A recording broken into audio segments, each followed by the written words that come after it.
माहिती अशी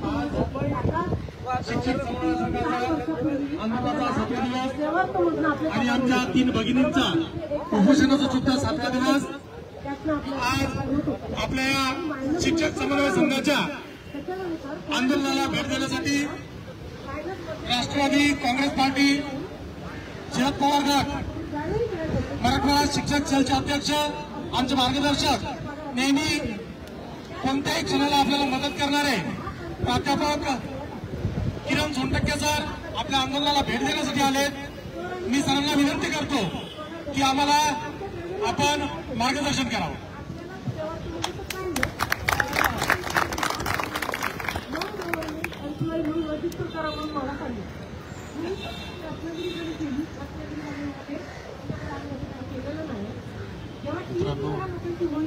मागील अनेक वर्षापासून आपला हा लढा चालू आहे।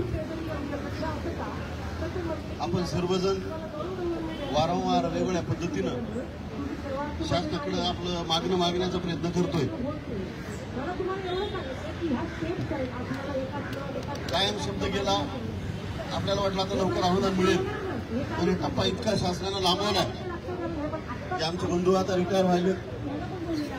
खूप वाईट परिस्थिती निर्माण झालेली आणि समाजातला सगळ्यात दुर्लक्षित घटक कुठला आहे तर तो शिक्षक आहे।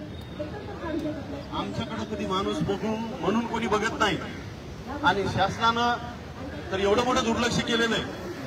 आज आपल्या माता भगिनी एवढ्या या ठिकाणी उपोषणाला बसल्यात, पण आज शासनाला त्याचं काही देणं घेणं राहिलं नाही।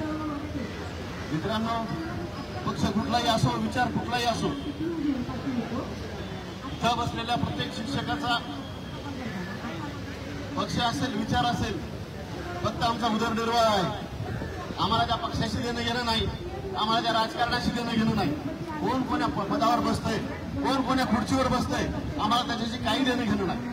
आम्हाला फक्त आमची अडचण दूर करणारा माणूस त्या ठिकाणी पाहिजे आणि त्यासाठीच आम्ही त्या लांबून येऊन या ठिकाणी बसलो आहोत। मित्रांनो, मी मागच्या उपोषणाच्या वेळेस होतो, पाऊस चालू होता, आपण आदरणीय सुप्रियाताईंना या ठिकाणी बोलवलं होतं आणि अक्षरशः पडत्या पावसामध्ये आपण या ठिकाणी ठाण मांडून बसलो। आपल्या सगळ्या परिस्थितीचा विचार करून शासनाने मोठेपणाने जी आर काढला। आपल्याला खूप हायसं वाटलं, बरं वाटलं, चला वाटलं आपल्या या संघर्षाला कुठेतरी यश मिळालं आणि निश्चितच या 2-4 महिन्यामध्ये आपलं काहीतरी काम मार्गी लागेल। दुर्दैव असं सरकार आलं, सरकार येणं हे दुर्दैव नाही, आपल्याला वाटलं चांगलं झालं आता हे सरकार आलं, ज्यांनी जी आर काढला तेच लोक आता या ठिकाणी अंमलबजावणी करणार आहेत। आपल्याला वेगळी लढाई करायची गरज नाही, पण खरंच मी म्हणलं त्याला दुर्दैवासमोर उभं राहिलो आणि जसे सत्तेवर ही मंडळी येऊन बसली त्यांनी साफ या आदेशाकडे दुर्लक्ष केलं। मित्रांनो, लढायचं तरी किती? भर होळीच्या दिवशी परभणीमध्ये आम्ही 1000-2000 लोक बसून त्या ठिकाणी बोंब मारू आंदोलन केलं की आज सणाच्या दिवशी तरी आमचं तुम्ही ऐका, आमच्या वेदना तुम्ही समजून घ्या। पण शासनाच्या मनामध्ये काय आहे आणखी काही कळायला मार्ग नाही। पण क्रांती घडवणारे आपण माणसं आहोत, क्रांती शिकवणारे माणसं आहोत, म्हणून आपल्याला थांबून चालणार नाही। आपला हा लढा आपल्याला कायम चालू ठेवावा लागणार आहे। आज आपले हजारो बांधव आज गावाकडे आहेत, कोणाला आपल्या प्रवेशाची प्रक्रिया चालू असल्यामुळे येता आलं नाही, काही लोकांना शाळेमध्ये बाकीचा वर्कलोड सांभाळावा लागतो म्हणून सगळ्या येणं शक्य झालं नाही। पण आपण जर एवढ्या मोठ्या संख्येनं आज सगळ्या गोष्टी ऍडजस्टमेंट करून इथं आला तर निश्चितच आपला आवाज आपण या शासनापर्यंत पोहोचण्याचा प्रयत्न करत आहोत। मित्रांनो, आपण निवडून दिलेली लोक आज खुर्च्यावर बसले, आज आपलं ऐकून घ्यायला कोणी तयार नाही। शिक्षक आमदार असतील, पदवीधर आमदार असतील, आज कुठेतरी एवढीच इच्छा आहे आपली की अरे आम्ही तुम्हाला फुकट मतदान केलंय, आम्ही कधी कोणाचा रुपये शिवला नाही, शिक्षक कधी कोणाचे पैसे घेत नाही। आज प्रामाणिकपणे इमाने इतबारे आपलं कर्तव्य बजावणारी जात म्हणजे कोणती तर फक्त ती शिक्षकांची जात नाही आणि आम्ही जे काम केलंय तुम्हाला त्या ठिकाणी खुर्च्यांवर बसवलंय आणि आज सबसे तुम्ही आमच्याकडे कानडोळा करतायत, याचं खूप वाईट वाटतंय। मित्रांनो, आमदार कुठल्या पक्षाचा आहे हे आपल्याला खरंच मॅटर करत नाही। आज कोणाला श्रेय घ्यायचं त्यांनी श्रेय घ्यावं, आम्ही सगळ्यांना श्रेय द्यायला तयार आहोत, फक्त आमचं अनुदान आम्हाला द्या एवढीच विनंती आम्ही तुम्हाला करायला द्या। कोण मोठे कोण लहान याचा विषय आमच्या मनामध्ये नाहीये। आज महाराष्ट्रातील सगळ्या संघटना या ठिकाणी एकत्र आल्या आहेत आणि सगळ्या संघटनांनी मिळून ठरवलंय की हा लढा कोणी एका संघटनेचा, एका शिक्षकाचा किंवा एका नेत्याचा नाहीये. हा महाराष्ट्रातील तळागाळातील प्राथमिक असो, माध्यमिक असो, उच्च माध्यमिक असो, सगळ्या स्तरामध्ये काम करणाऱ्या प्रत्येक शिक्षकाचा हा लढा आहे. आणि निश्चितच हे जिवंत ठेवण्याचं काम आपले सोनवणे सर असतील, कुलकर्णी सर असतील, जोजारे सर असतील, आपले जगदाळे सर असतील, या सगळ्यांनी ही पंथी आपला हा दिवा पेटत ठेवलेला आहे. पण मित्रांनो, आज कुठेतरी आपली धार या ठिकाणी कमी पडते की काय असा प्रश्न मनाला पडायला आहे. आपण आज 7 दिवस झाले या ठिकाणी बसलो आहोत, पण आजही शासनाला जाग येत नाही. हे आपलं दुर्दैव. महात्मा गांधींच्या विचारानं आपण हा लढा लढत आहोत. आज कदाचित आपण रस्त्यावर येत नाहीत म्हणून आपला विचार विचारच घेतला जात नाही काय, माझ्यासारख्या सामान्य शिक्षकाला हा प्रश्न पडतो. पण आपल्याला सत्याचा आग्रह धरायचा आहे, आपल्याला अहिंसेच्या मार्गानेच आंदोलन करायचंय. आणि जोपर्यंत आपला आवाज या शासनापर्यंत पोहोचत नाही, जोपर्यंत आपली मागणी पूर्ण होत नाही, तोपर्यंत आपल्याला इथून हलायचं नाही. आपल्याला एवढं त्या ठिकाणी संकल्प करायचा आहे. मित्रांनो, आज एवढ्या माता भगिनी या ठिकाणी आल्यात. आपलं घरचं कसं हो, यांना घरचं करून यावं लागतं, यांना कुटुंब सांभाळावं लागतं. पण आज घरची कुठली पर्वा न करता आज एवढ्या माता भगिनी या ठिकाणी उपस्थित राहिला. खरंच मी त्यांचं अभिनंदन करतो. ताई, तुमच्या या त्यागाला 100% यश मिळणार आहे. आपण ज्या पद्धतीनं सगळं ऍडजस्टमेंट करून सगळ्या गोष्टी सोडून आज घरची कुठली पर्वा न करता आज या ठिकाणी आंदोलनामध्ये सहभागी झालात. ताई, तुमचं आणि आमचं दुःख वेगळं नाही, आपल्या सगळ्यांचं दुःख सारखंच आहे. म्हणून आपल्याला सगळ्यांना मिळून हा लढा आणखी तीव्र कसा करता येईल यासाठी प्रयत्न करायचा आहे. मागील 20 वर्षापासून मी सोनवणे सरांच्या संपर्कात आहे. जसं जमल तसं लढ्यामध्ये सहभागी होण्याचा प्रयत्न करतो, जसं जमल तसं आंदोलन उभं करण्याचा प्रयत्न करतो. आणि हे करत असताना माझ्यासारखे हजारो शिक्षक आज महाराष्ट्रामध्ये बसलेत, फक्त अनुदानाची वाट पाहिजे. मित्रांनो, आज आपल्या सर्वांच्या माध्यमातून का होईना पण हे मिळावं ही अपेक्षा आहे. आपलं काही शिष्टमंडळ मंत्रालयामध्ये गेले, आमदार महोदयांची, मंत्री महोदयांची भेट घ्यायचा प्रयत्न करतोय. आणि आशा ठेवू त्याच्या बैठकीमध्ये काहीतरी मार्ग लागेल, काहीतरी तिथं आपल्याला न्याय मिळेल अशी आपण अपेक्षा ठेवूया. आणि जर शासनाने ही गोष्ट नाही ऐकली तर दुर्दैवानं मला असं म्हणावं लागेल की आता शेवटचा लढा आपल्याला लढण्याचे नियोजन करावं लागेल. की आता हा शेवटचा लढा आर्या पार, एक तर द्या नाही तर मग आपण तरी काहीतरी याचं काय करायचं आपण ठरवूया. आपल्या हातात काही नाही, फक्त आपल्या हातामध्ये एवढं ही सगळी पिढी, आज उद्याची पिढी आपल्या हातामध्ये. ही पिढी कशी घडवायची शासनानं आपल्या हातात दिलेली आहे, समाजानं आपल्या हातामध्ये दिलेली आहे. आपण ह्या मुलांना क्रांती कशी घडवायची हे शिकवतो. आणि आज कुठेतरी ही क्रांती करायला आपणच कमी पडतोय. आपल्या आवाज, आपल्या अन्यायाच्या विरुद्ध असलेला आपला आवाज हा शासनापर्यंत का पोहोचत नाही. मित्रांनो, हा माझ्यासारख्या शिक्षकाला प्रश्न पडतोय. काय असं होतंय, आज कुठेही जा, कुठल्याही डिपार्टमेंटला बघा, प्रचंड निधी आहे, लाखो करोडोंची या ठिकाणी उधळण या ठिकाणी होते. पण आम्हाला त्यासाठी देणं घेणं नाही. वेगवेगळ्या योजनेच्या माध्यमातून तुम्ही पैसे वाटप करताय, आम्हाला त्याच्याशी काही देणं घेणं नाही. तुम्हाला शुभेच्छा, त्यांना पैसे मिळाले त्यांना शुभेच्छा, पण आम्ही आमच्या कामाचं मागतोय आणि आमच्या कामाचं मागतोय आणि आमच्या हक्काचं मागतोय. हे आम्हाला तुम्ही कधी देणार आहात हा प्रश्न आम्ही तुम्हाला या ठिकाणी विचारतो. आम्हाला तुमचे उपकार नकोय, आम्हाला आमच्यावर काही आम्हाला अहसान नाही पाहिजे तुमचं. आम्ही आमच्या हक्काचं द्या. हे रात्रंदिवस आम्ही या ठिकाणी काम करतोय. आम्ही दुर्दैवानं सांगावं वाटतं की कामगार कायदा हा लेबरला लागू होतो पण शिक्षकांना लागू होत नाही. याच्यापेक्षा दुर्दैव दुसरं कुठलं असेल ते मला हा प्रश्न पडला. मित्रांनो, खूप बोलावं असं वाटायलंय, पण बोलणार तरी किती. आपण सर्वजण इतक्या दिवसापासून या ठिकाणी आहात. निश्चित मी तुमच्या सोबत एक शिक्षक म्हणून पूर्वी होतो, भविष्यातही राहील. आणि निश्चितच जोपर्यंत आपलं 100% अनुदान आपल्याला मिळत नाही तोपर्यंत आपल्याला हा लढा असाच चालू ठेवायचा आहे. आणि तोपर्यंत एक शिक्षक म्हणून मी कधीही तुमच्या सोबत आहे एवढेच शब्द मी तुम्हाला या ठिकाणी देतो आणि थांबतो. धन्यवाद.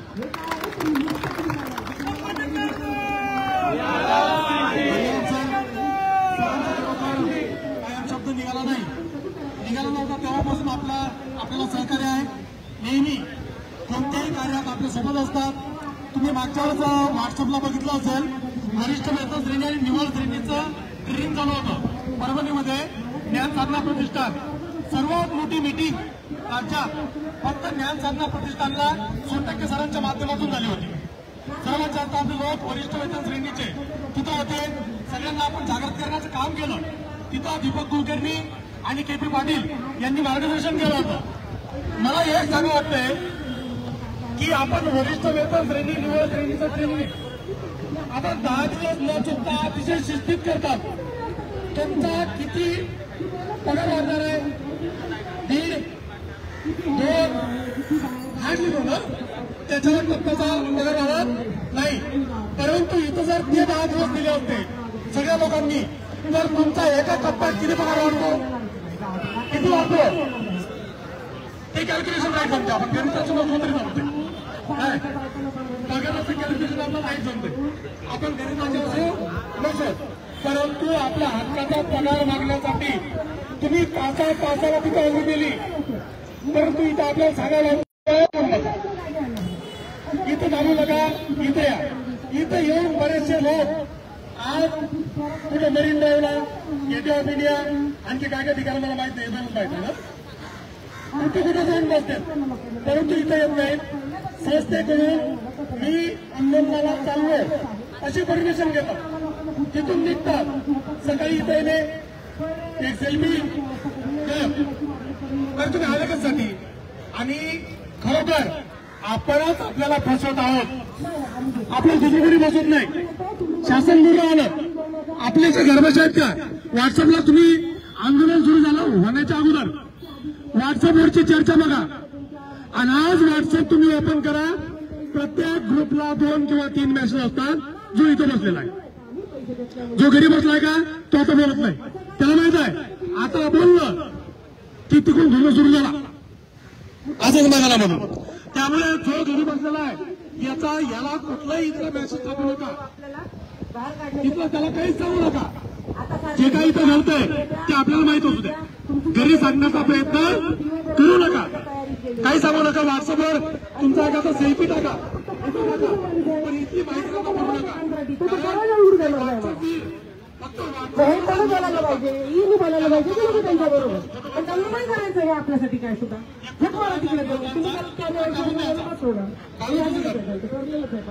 कारण मित्रांनो आपणच आपल्याला फसवतो. आपणच आपल्या ऑफिसमध्ये जाऊ नका. काय व्हायचं फसवणूक करतो. मी टायपिंग माझं खूप फास्ट आपला घात करतो. कुणाचे काय. त्यामुळे जास्तीत जास्त संख्येने फक्त मी 2 दिवस ईपीसी बैठक 23ला आहे का 24ला आहे ईपीसी बैठक झाली, कॅबिनेट झाली दिली. असं करू नका. अधिवेशन संपेपर्यंत आपल्याला पेन्शन द्यावं लागतील. जोपर्यंत अधिवेशन संपत नाही शेवटच्या क्षणापर्यंत आपल्याला आपल्या यशाची खात्री आहे. यश आपण 100% घेणारच. परंतु तुम्ही हार मानू नका. लढाईत एकदा उतरलो ना हार मानायची नसते. तुम्ही बाहुबली बघितलाय? बाहुबली बघितला सगळ्यांनी? बघितलाय का? बघितलाय? पराभव सगळ्यांना माहित आहे कुठं असतो. त्यामुळे आपण स्वतः अगोदर खंबीर राहा. आपण 100% यशस्वी होऊ. जे इतरत्र फिरत आहेत आपले कोणी मित्र असतील त्यांना मेसेज करा, फोन करा. तुमच्या घरी आहेत त्यांना सुद्धा फोन करा. आणि जास्तीत जास्त संख्येने आझाद मैदान गाठा असं सर्वांनी आपापल्या स्वराज सरांनी सकाळी सांगितलंय. आपल्याकडे जर मीडिया नसला तरी मोबाईल आपला मीडिया आहे. आपल्या मोबाईलवर सगळ्यांना एकदा कळवा.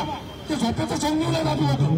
झोपलेले नाही, झोपेचं सोंग घेऊन त्यांना जागा करा, त्यांना बोलवा. जोपर्यंत हे पूर्ण आझाद मैदान शिक्षकांनी बनत नाही तोपर्यंत आपला प्रश्न मिटणार नाही. चला एकदा जोरदार प्रश्न देऊ. शिक्षक समन्वय संघाचा सर पाठीमागचे आवाज होतोय का सर? आवाज होतोय? दोन्ही हात करा. शिक्षक समन्वय संघाचा, शिक्षक एकजुटीचा, शिक्षक एकजुटीचा, शिक्षक समन्वय संघाचा, अनुदानाच्या हक्काचं, अनुदानाच्या हक्काचं 100% पगार, 100% पगार, 100% पगार, 100% पगार. तुम्ही या तरी करा सर. आपल्याला माहिती इमानदारीने करा. 100% पगार, 100% पगार, 100% पगार, 100% पगार, 100% पगार. अरे कोण म्हणतं देत नाही? कोण म्हणतं देत नाही?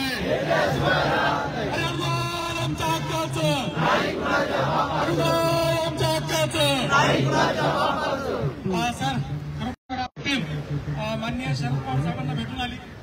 त्यांनी स्वतः शिक्षण मंत्र्यांना फोन केला आणि त्यांची टीम माननीय शरद पवार साहेबांना भेटून आली. एकदा तुम्ही जर आणखी पुन्हा भेटले तर आणखी त्याच्यामध्ये भर पडेल. आमच्या सर्व शिक्षक संघाच्या वतीनं सर्व समन्वयकाच्या वतीनं मी आपल्याला विनंती करतो की तुम्ही आणखी एकदा शरद पवार साहेबांना भेटावं आणि या विषयाची गांभीर्यता त्यांच्या लक्षात ऑलरेडी माहीत आहे, त्यांनी सगळं सांगितलंय, परंतु तुम्ही एकदा पुन्हा त्यांच्या लक्षात आणून द्यावं ही विनंती करतो. खूप खूप धन्यवाद प्राध्यापक किरण सोपटे सर यांनी आपल्या आंदोलनाला भेट दिली. ते वेळोवेळी नेहमीच देतात, परंतु यावेळी सुद्धा त्यांनी भेट दिली, त्यांचे खूप खूप धन्यवाद.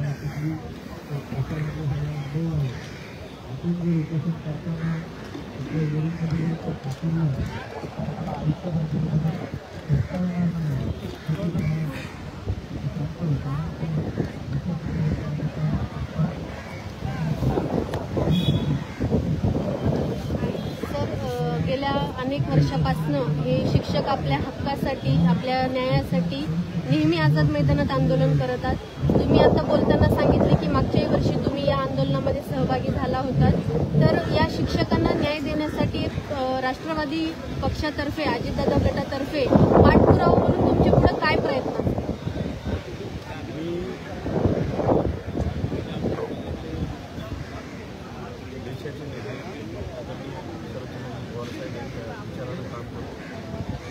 आणि अनुदान मिळावं यासाठी आम्ही आदरणीय शिक्षकांकडे, पाटील साहेबांकडे, मोठ्या साहेबांकडे हा सगळा विषय मांडलेला आहे. त्यांनी यांचा पाठपुरावा करण्याचा प्रयत्न केलेला आहे, पण शासनामध्ये असलेले अजितदादा असतील, नवीन साहेब असतील, एकनाथराव शिंदे साहेब असतील, यांनासुद्धा करतो. यावेळेस इलेक्शनच्या अगोदर आझाद मैदान पूर्ण गच्च भरलं होतं, आपण सगळे होतात त्यावेळेस, आणि पडत्या पावसामध्ये आम्ही सर्वजणांनी त्या ठिकाणी आंदोलनाची मागणी केली.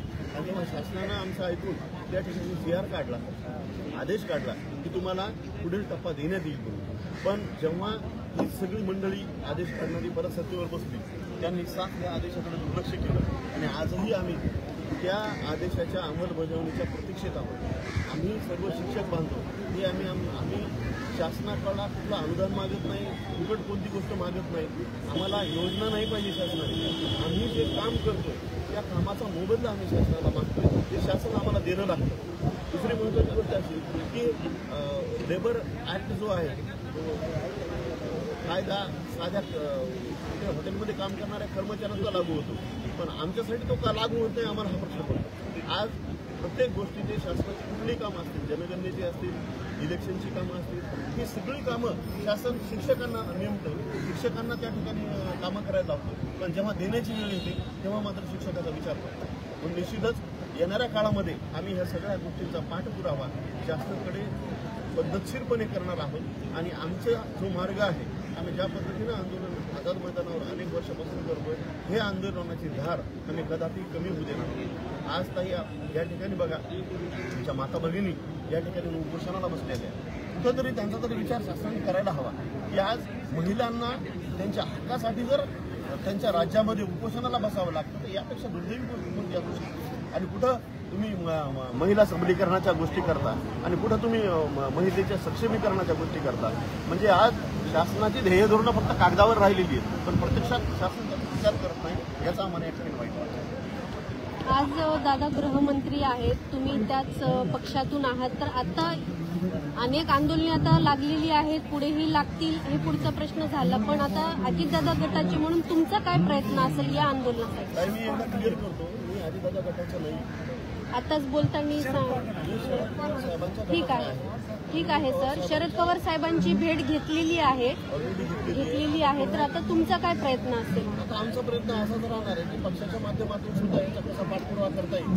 आदरणीय शिक्षण मंत्री असतील किंवा मुख्यमंत्री असतील यांच्याशी भेटून आमच्या पक्षाच्या नेत्यांना त्यांच्याकडून तो पाठपुरावा करण्यासाठी फॉलो केला. बोलताना त्यांनी अगोदर कोणी म्हणलं होतं